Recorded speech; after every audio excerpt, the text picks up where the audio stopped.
अस्सलाम वालेकुम रहमतुल्लाहि व बरकातहू। आप देख रहे हैं मेरा यूट्यूब चैनल और मैं हूं गुलाम नबी मद्दी।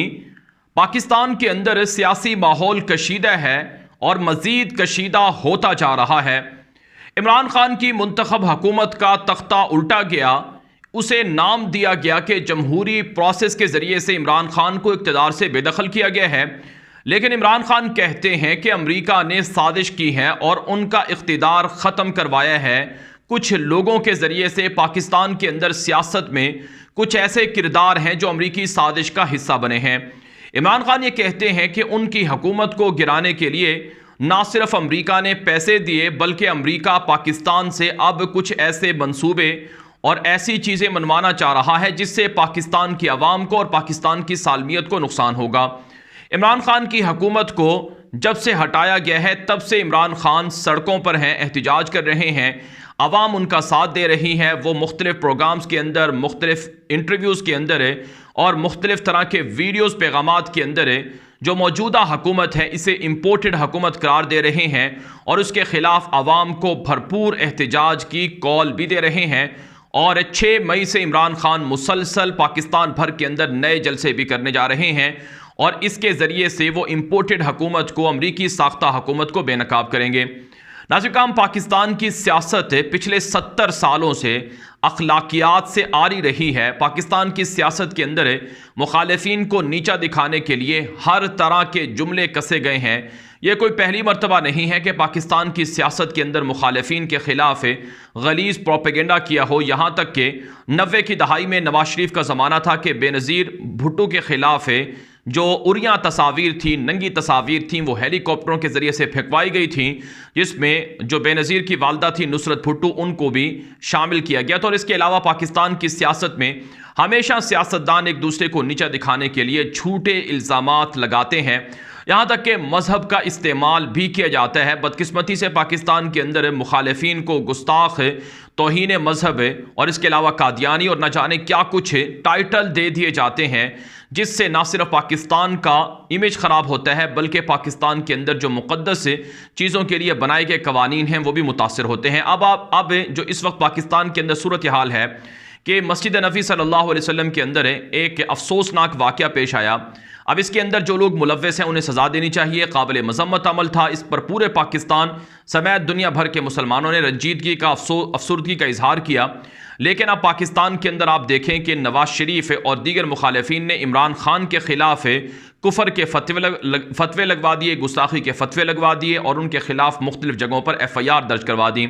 अब हो क्या रहा है कि पाकिस्तान के अंदर जो 295C कानून है, 295 और 96 के तहत जो दीगर मुक़द्दस कवानीन हैं, इनको ख़त्म करने के लिए ह्यूमन राइट्स और इसके अलावा जो एमनेस्टी इंटरनेशनल है और दीगर जो मुख्तलिफ़ आलमी तंजीमें हैं उनकी जानिब से प्रेशर आ रहा है कि इस कानून का गलत इस्तेमाल होता है, लिहाजा इसे ख़त्म किया जाए। अब आप अंदाज़ा लगाएं कि इस कानून को मुतनाज़ा बनाने के लिए ना सिर्फ शहबाज शरीफ की हुकूमत इस्तेमाल हो रही है, PDM की हुकूमत इस्तेमाल हो रही है और इसी तरह से इसके ज़रिए से चूँकि इमरान खान और उनके लोगों को निशाना बनाया जा रहा है तो वो भी इसके बारे में आवाज़ उठा रहे हैं। तो ये पाकिस्तान की सियासत का वो घनौना चेहरा है जिसको हर दौर के अंदर देखा जाता रहा है। इसी तरह से मज़हब का इस्तेमाल इमरान खान के ख़िलाफ़ होता रहा है। इससे पहले भी मसलन मौलाना फजलुर रहमान की जानिब से और उनकी जमात की जानिब से जो इमरान खान है इनको यहूदी एजेंट कहा जाता है। यहूदी एजेंट होने के इन्हें फतवे दिए जाते हैं। यहाँ तक कि नाज़रीन किराम, जो मौलाना फजलुर रहमान ने मस्जिद नबी सल्लल्लाहु अलैहि वसल्लम का जो इंसिडेंट हुआ था जिसमें चोर चोर के नारे लगे थे, उसके बाद जो ट्वीट किया था उसके अंदर भी ये कहा था कि जिस तरह से मदीना से यहूदियों का ख़ात्मा किया गया था, इसी तरह से पाकिस्तान से भी यहूदी एजेंटों का खात्मा किया जाएगा। कितने अफसोस की बात है कि अगर कोई इमरान खान की जमात को फॉलो करता है, उनकी जमात से मुंसलिक है, तो उन सब को यहूदी एजेंट बना दिया गया और उन सब को यहूदियों का हमनवा बता दिया गया। हालांकि इस्लाम के अंदर तो मुसलमान को कुफर बताने से भी रोका गया है। तो पाकिस्तान की सियासत में मज़हब का इस्तेमाल, गालम गलोच का इस्तेमाल, नीचा दिखाने के लिए मुख्तलिफ तरह के अलकाबात का इस्तेमाल भी होता रहा है। अब आप इमरान खान की जमात की जानिब से देख लीजिए, ख़ुद इमरान खान भी अपने मुखालिफिन को नीचा दिखाने के लिए मुख्तलिफ तरह के नाम देते हैं और उन्हें मुख्तलिफ तरह के उनके टाइटल देते हैं, जो कि अफसोसनाक बात है, ये नहीं होना चाहिए। लेकिन इमरान खान और उनके हामी ये कहते हैं कि जब मौलाना उनके खिलाफ ये ज़ुबान इस्तेमाल करते हैं तो वो भी ये ज़ुबान इस्तेमाल करेंगे। फिर नाज़रीन किराम, पाकिस्तान की सियासत के अंदर कुछ चीज़ें सच होती हैं, उनका बताना ज़रूरी है, लेकिन अच्छे अंदाज से बताना चाहिए। अगर किसी ने चोरी की है, अगर किसी ने करप्शन की है, अगर किसी ने बदयानती की है, तो अदालतों से वो चीज़ साबित भी है, तो उसे आवाम के सामने रखना मफाद आमा के लिए बहुत ज़रूरी है। तो इमरान खान ये काम भी करते हैं। मसलन वो इन्हें चोर कहते हैं, वो इन्हें डाकू और लुटेरे कहते हैं। तो अगर ये चीज़ें उनके बारे में अदालतों से साबित हैं तो फिर इसके कहने में हर्ज नहीं होना चाहिए। लेकिन इन सारी चीज़ों को सामने रखते हुए पाकिस्तान की सियासत के अंदर जो एक मुआशरे के अंदर जो तकसीम हो गई है पाकिस्तान की सियासत की वजह से, ये अफसोसनाक बात है। एक घर के अंदर तकसीम हो गई है, एक महल्ले के अंदर तकसीम हो गई है, एक शहर के अंदर तकसीम हो गई है, और इसके ज़िम्मेदार वो तमाम लोग हैं जो इस वक्त इख्तिदार के अंदर मौजूद हैं या मुख्तलिफ तरीक़ों से अमरीकी साजिश का हिस्सा बने हैं। नाज़रीन किराम, पाकिस्तान के मुआशरे के अंदर रवादारी उठती जा रही है। नौबत यहाँ तक आ पहुँची है कि एक ही मुल्क के रहने वाले शहरी, एक ही मुआशरे के अंदर बसने वाले शहरी एक दूसरे के दुश्मन बन चुके हैं, एक दूसरे को बुरा भला कहते हैं, एक दूसरे का गिरबान पकड़ने तक आ गए हैं। और मैं आपको याद होगा आपको कि जब से अमेरिका की साजिश शुरू हुई थी, हमारी इस पर रिसर्च है, हमारी इस पर तहकीक है, और हमने मुस्तकिल, आज से नहीं, ये कोई पिछले 5-7 साल से हम मुस्तकिल अमेरिका की रजीम चेंज पॉलिसी को सर्च कर रहे हैं, उस पर तहकीक कर रहे हैं, और हमने अफगानिस्तान और दीगर जगहों पर जो अमेरिका का किरदार है उसको देखा है। हम इस फील्ड के अंदर अरसा दराज से मौजूद हैं, तो हमें पता है कि किस तरह से अमेरिका ने साजिश रचाई और कैसे अमेरिका ने मुआशरे को तकसीम करने की साजिश की। मैं आपको पहले भी बता चुका हूं कि पाकिस्तान के अंदर सिर्फ इमरान खान की हुकूमत का खात्मा मतलूब नहीं था, बल्कि पाकिस्तान के अंदर अफरा तफरी, इंतशार, फसाद और पाकिस्तान के अवाम को एक दूसरे का दुश्मन बनाना और इनके दरमियान फिरका वाराना तर्ज पर लड़ाई करवाना, खाना जंगी करवाना, यह अमरीकी साजिश के प्लान का हिस्सा है। और ये अमरीका की साजिश का प्लान बी भी आप इसे कह सकते हैं, जो अमरीका ने पाकिस्तान के अंदर रचाया है। तो अब नाज़रीन किराम, होना यह चाहिए कि उलमाए किराम आगे आएँ और उलमाए किराम इस सिलसिले में अपना रोल अदा करें।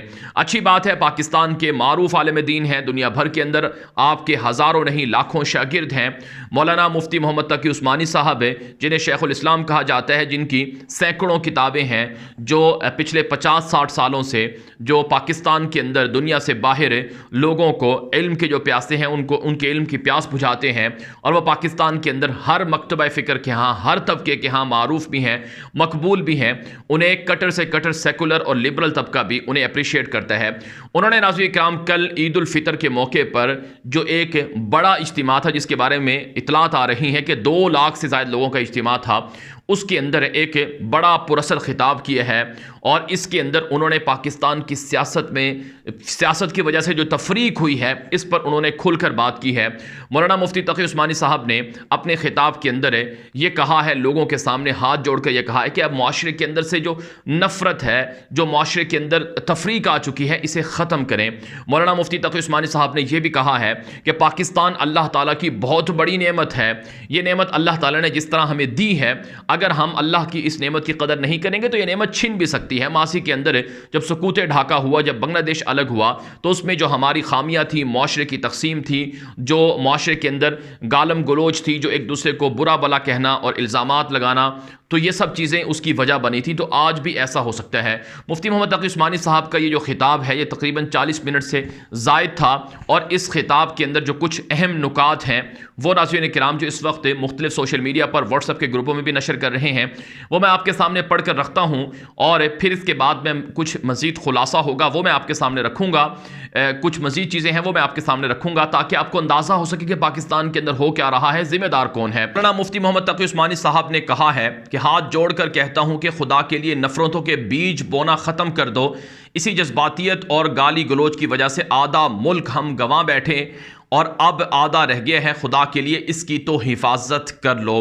हमारे माशरे के दरमियान नफ़रतें फैलाई जा रही हैं, इश्तियाल अंगेजियाँ की जा रही हैं, एक दूसरे पर हमलों की तैयारियाँ हो रही हैं, बल्कि हमले किए जा रहे हैं, और मुसलमानों की जो वहदत है उसको पारा पारा करने की कोशिश की जा रही है। दुनिया में सियासी इख्तलाफात कहाँ नहीं होते, लेकिन इन इख्तलाफात को दुश्मनियों में तब्दील कर देना, अदावत में तब्दील कर देना, एक दूसरे के खून के प्यासा हो जाना हरगिज़ दुरुस्त नहीं है। याद रखो, ये सियासी इख्तलाफात कोई कुफ्र व इस्लाम का मार्का नहीं है, लेकिन एक दूसरे पर झूठे झूठे इल्ज़ामात लगाना, एक दूसरे को ऐसे मतून करना जैसे वो इस्लाम के दायरे ही से खारिज है, वो हमारा मुसलमान भाई ही नहीं है। अफसोस कि सारा रमज़ान, ये मुफ्ती तकी उस्मानी साहब ने कहा है, इससे आप खुद अंदाज़ा लगा लें कि कुफर के फतवे किसको दिए जाते हैं। जाहिर सी बात है इमरान खान के खिलाफ अब भी गुस्ताखी के फतवे हैं, और इसी तरह से उनके खिलाफ जो यहूदियत के फतवे हैं वो भी अहले इल्म तबके की तरफ से, जो अपने आप को मजहबी नुमाइंदगी का दावेदार भी हैं, उनकी तरफ से लगाए जाते हैं। उन्होंने कहा कि अफसोस है कि सारा रमज़ान हमारा इस आफत में गुजरा। क्या यह पाकिस्तान इसलिए बना था कि हम एक दूसरे के गले काटें? इख्तिलाफ को इख्तिलाफ की हद में रखें, आपका जो सियासी नजरिया हो, एतदाल को, संजीदगी को, मतानत को समझ बूझ कर इख्तियार करें और जज्बातियत का खात्मा करें। ठंडे दिलो दिमाग से सोचें, ठंडे दिलो दिमाग से फैसले करें। उन्होंने कहा कि अगर हमने अपना यह रवैया ना बदला तो फिर याद रखो कि जिस तरह अल्लाह तबारक तआला ने अपनी रहमत से हमें पाकिस्तान अता फरमाया, यह ख़तरा है कि कहीं हमसे ये नेमत छीन ना ले। आधा मुल्क हम गंवा बैठे इसी जज्बातियत की वजह से, इसी गाली गलोच की वजह से, इसी नासमझी की वजह से। अब आधा रह गया है, खुदा के लिए इसकी तो हिफाजत कर लो। जो बात ज़बान से निकालो वो तुम्हारी 16 आने सच्ची होनी चाहिए। दूसरों पर इल्ज़ाम तराशी से पहले सोच लो ये क्या तुम अल्लाह के पास जाकर इस इल्ज़ाम को साबित कर सकोगे। अगर नहीं साबित कर सकोगे तो जहन्नम के अंगारे तुम्हारा मुकद्दर होंगे। अपनी ज़बान को काबू में लाओ, अपनी सोच को काबू में लाओ, अपनी फ़िक्र को काबू में लाओ, एतदाल पैदा करो, संजीदगी पैदा करो, एक दूसरे की बात ठंडे दिल से समझने का हौसला पैदा करो। मैं आप हजरात से इस अजीम इज्तिमा के अंदर ये गुजारिश करता हूँ कि ये दरख्वास्त करता हूँ, हाथ जोड़कर ये कहता हूँ कि खुदा के लिए नफ़रतों के बीज बोना ख़त्म कर दो, नफ़रतों को अपने दिल से निकाल दो, इश्तियाल अंगेजियाँ ख़त्म कर दो। ठंडे दिलो दिमाग से अल्लाह से रुजू करके मांगो कि या अल्लाह कौन सा रास्ता हमारे लिए बेहतर है और इस पर अमल करो। तो ये नाज़रीन किराम, मौलाना मुफ्ती मोहम्मद तकी उस्मानी साहब का जो तकरीबन 40 मिनट का खिताब था, उसके जो कुछ चीदा नुकात थे जो मौजूदा सियासत के हवाले से थे, वो मैंने आपके सामने रखे हैं। तो अब मामला पाकिस्तान के अंदर ये हो चुका है कि एक दूसरे को कोई भी सच्चा समझने के लिए तैयार नहीं है। चाहे नाज़िर इमरान खान की जमात हो, वो अपने मुखालिफिन को सच्चा नहीं मानते हैं। चाहे मौलाना फजलुर रहमान साहब हों या उनकी जमात के लोग हों, वो अपने मुखालिफिन को सच्चा नहीं मानते हैं। नवाज शरीफ, शहबाज शरीफ की जमात सबके सामने है, वो मुखालिफिन को सच्चा नहीं मानती है। पीपल्स पार्टी सबके सामने है और बाकी जमातें हैं। अब नाज़िर मामला ये है कि जो चीज़ हक होती है, जो चीज़ सच होती है, जिसके सामने सबूत होते हैं, जिसके पास दलाइल होते हैं, उनको मानना चाहिए। मसलन अब पाकिस्तान के अंदर सारा मामला किस पर है? मैं बाकी सियासी बातों की तरफ नहीं जाता, इस मामले पर आप आ जाएं कि इमरान खान ने कहा कि अमेरिका की साजिश हुई है और अमेरिका ने साजिश की है, मदाखलत की है और धमकी अमेज़ मरासला लिखा है। अब जब इमरान खान ये बात कर रहा था तो लोगों ने उसका मजाक उड़ाया कि कोई धमकी वमकी नहीं है, किसी ने खतवत नहीं लिखा और किसी ने कोई मरासला नहीं भेजा, किसी ने उसकी बात पर यकीन नहीं किया, बल्कि मजाक उड़ाया गया कि इमरान खान झूठ बोलते हैं। लेकिन बाद में जो पाकिस्तान के एम्बेसडर अमेरिका के अंदर थे, उन्होंने साबित कर दिखाया कि हाँ, ये धमकी अमेज़ गुफ्तगू अमेरिका ने की थी। मैं आपको याद दिलाता चलूँ, उस मौके पर यह भी कहा गया कि ये तो कि रस्मी बात होती है, इस तरह की मुलाकातें होती रहती हैं, ये सफ़ीर ने अपने दिमाग से ऐसी वैसी बात करके लिख के भेज दी होगी जिसे धमकी समझ लिया गया है। और मरियम नवाज ने तो ये तक कहा था कि ये सफ़ीर से ज़बरदस्ती लिखवाया गया है अपने आप को बचाने के लिए, ऐसा अमेरिका ने कुछ नहीं कहा है। तो यहाँ तक कि नाज़िर काम जो अमेरिका का अंडर सेक्रेटरी डोनाल्ड लू है, जो कि एक ईसाई है, उसकी बात को साबित करने के लिए, उसकी हिमायत करने के लिए कहा गया कि डोनाल्ड लू से तो ऐसी बात की तवक्को ही नहीं है कि वो धमकी दे सके। लेकिन जब पाकिस्तान के अंदर कौमी सलामती कमेटी का दूसरा इजलास होता है, उसके अंदर ये बात असद मजीद जो सफ़ीर थे वो आते हैं, उन्होंने कहा कि हाँ, मुझे ये धमकी अमेज़ गुफ्तगू की गई थी, मुझे ये कहा गया था कि पाकिस्तान को आइसोलेट कर दिया जाएगा, पाकिस्तान को जो मसाइल हैं वो फेस करना पड़ेंगे इमरान खान के हवाले से। अब आप अंदाज़ा लगाएं, इसको नाज़रीन किराम अमेरिका के अंदर जो पाकिस्तान के सफ़ीर थे वो मान रहे हैं।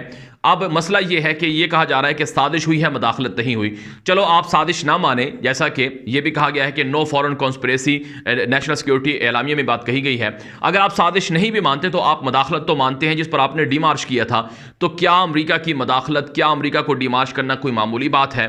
फिर हम जो आगे नताइज हैं वो महसूस भी कर रहे हैं कि पाकिस्तान के अंदर हालात गंभीर होना शुरू हो चुके हैं, पाकिस्तान के पड़ोस में अफगान तालिबान पर हमले होना शुरू हो चुके हैं। तो ये सारी चीज़ें सब कौम के सामने हैं। कौम को को चाहिए था कि वो अमेरिका के मुकाबले में मुत्तफिक हों। या तो आप ये बर्दाश्त कर लें, पाकिस्तान की कौम ये समझ ले कि हाँ अमेरिका ने हमारे ऊपर जो साजिश मुसल्लत की है या जो मुदाखलत की है, अमेरिका ने जो हमारे ऊपर हुक्मरान मुसल्लत किए हैं, हमें ये कबूल है। अमेरिका जो मर्जी कहता रहे, हम अमेरिका के सामने जी हुजूरी करेंगे, हम अमेरिका के सामने आंख नहीं उठा सकेंगे, अमेरिका के हम गुलाम हैं। या तो आप ये फैसला कर लें। अगर आप ये फैसला करते हैं कि नहीं अमेरिका हमें डिक्टेट नहीं कर सकता, तो फिर कम से कम आपको हक का साथ देना चाहिए, सच का साथ देना चाहिए। इमरान खान के अंदर गलतियां होंगी, उसकी पॉलिसियों से इख्तलाफात होंगे और उसके रवैये से इख्तलाफात होंगे, उसकी तलखियों से इख्तलाफात होंगे, लेकिन आसिकाम जो सच है उसको तो सच माने। कम से कम जो मजहब का इस्तेमाल आप एक आशिक रसूल के खिलाफ कर रहे हैं, एक ऐसे मुसलमान के खिलाफ कर रहे हैं जिसने इस्लामोफोबिया के खिलाफ बात की है, जिसने नामूस रिसालत के हवाले से अक़वाम मुत्तहिदा दुनिया भर के अंदर आवाज़ बुलंद की है, रियासत मदीना की बात की है, और जिसने पाकिस्तान के अंदर सीरत के मज़ामीन को लागू किया है, जिसने एक निसाब नाफिज करने की कोशिश की है, और जिसने कुरान पाक की तालीम को लाज़मी करार दिया है, कुरान पाक के जो औराक थे उनके ऊपर जो टैक्सेस थे उन्हें ख़त्म किया है, और एहसास प्रोग्राम और बाकी बहुत सारी चीज़ें की हैं। कम से कम अच्छी चीज़ों को तो अप्रिशिएट कर लो। यकतरफा हम क्यों हो जाते हैं, यकतरफा हम क्यों हो जाते हैं, और क्यों हम ये फैसला करते हैं कि हमारा जो भी मुखालिफ है वो 100% ही ख़राब है। गलतियाँ हर किसी के अंदर होती हैं, तो गलतियों को गलतियाँ कहना चाहिए, सच को सच कहना चाहिए। अब जो मुखालिफिन है, जो इस वक्त अमेरिका की साजिश से मुसल्लत करदा हुक्मरान है, जिनके बारे में इमरान खान का यही मौक़िफ़ है कि ये लोग ये अमरीकी साजिश से आए हैं, तो ज़रूरी नहीं है कि वो सारे के सारे गलत हों। इमरान खान ने खुद अपने बयान के अंदर ये बात कही थी कि ये सारे के सारे लोग गलत नहीं हैं, बल्कि चंद लोग हैं जो अमरीकी साजिश से बाखबर भी हैं, जिनको अमरीकी साजिश का इल्म भी है और जो अमरीकी साजिश का हिस्सा भी थे। बाकी तो ना जाने में अनजाने में उनका हिस्सा बने हैं। तभी तो इमरान खान उनको बता रहे हैं कि आए आप ये मुरासला देखें, आए आप ये सच देख लें। तो इसलिए नाज़रीन काम हमें सच का सामना करना चाहिए, ना ये कि अपने मुखालिफिन को लताड़ने के लिए इस तरह के इल्ज़ामात लगाएं कि मुआशरा तकसीम हो जाए। याद रखें, अमरीका का हदफ और मकसद पाकिस्तान के अंदर है। वो बराह रास्त हमला नहीं करना चाहता, वो इस तरह से तफरीक करेगा कि आपका मुल्क 3 हिस्सों में बंट जाए, सिंध अलग हो जाए, बलूचिस्तान अलग हो जाए, पंजाब अलग हो जाए और गिलगित बल्तिस्तान आज़ाद कश्मीर पर भारत कब्जा कर ले। ये अमेरिका का प्लान है और अमेरिका इस प्लान में कामयाब होता हुआ नजर आ रहा है। लिहाजा अपनी आंखों को खोलकर, सीने को खोलकर, दिमागों को खोलकर सच का सामना करना चाहिए।